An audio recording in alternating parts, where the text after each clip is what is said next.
Okay, so I'm Jan Hoyland and I'm a garden designer and consultant. I've been working here at the Homestead at Goathland for some time, trying to improve their garden offerings, mainly to do with the kitchen garden at the back and the creation and planting up of an edible forest garden.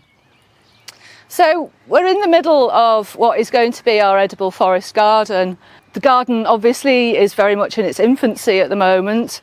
We started designing and putting the groundworks in place in January of this year, and we started the planting towards the end of February.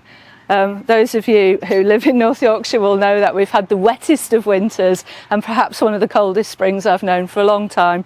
So whilst the plants have done incredibly well in growing, they probably aren't quite as far on as I would have hoped. A forest garden is an interesting concept in many ways, and it's very much in contrast to the raised beds and traditional vegetable growing that we've got going on behind us. The idea of a forest garden is to replicate the layers of an ecosystem that you would see in a native woodland. So at ground level, we've got plants growing, which form the herbaceous layer. After that, we have shrubs, and then following that, we have trees. So we have, I estimate, about 150 different species of edible plants growing in this space. Most of them are quite small. As soon as they get big enough, Peter comes and starts munching at them and using them in the restaurant. Eventually, we would be pretty much self-sufficient in fruit and herbs and a very wide range of edible leaves.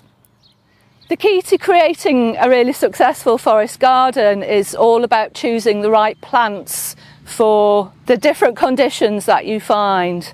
So as we move from one end of the garden to the other, the amount of light changes, the amount of soil moisture changes, and I spent quite a lot of time when I first started designing this garden actually observing the different ecosystems and microclimates that you actually find in this area.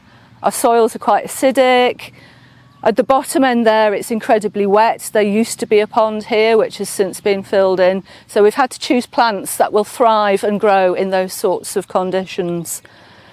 Because most of the plants currently are quite small, we will be planting some annuals just to create some interest and to stabilise the soils.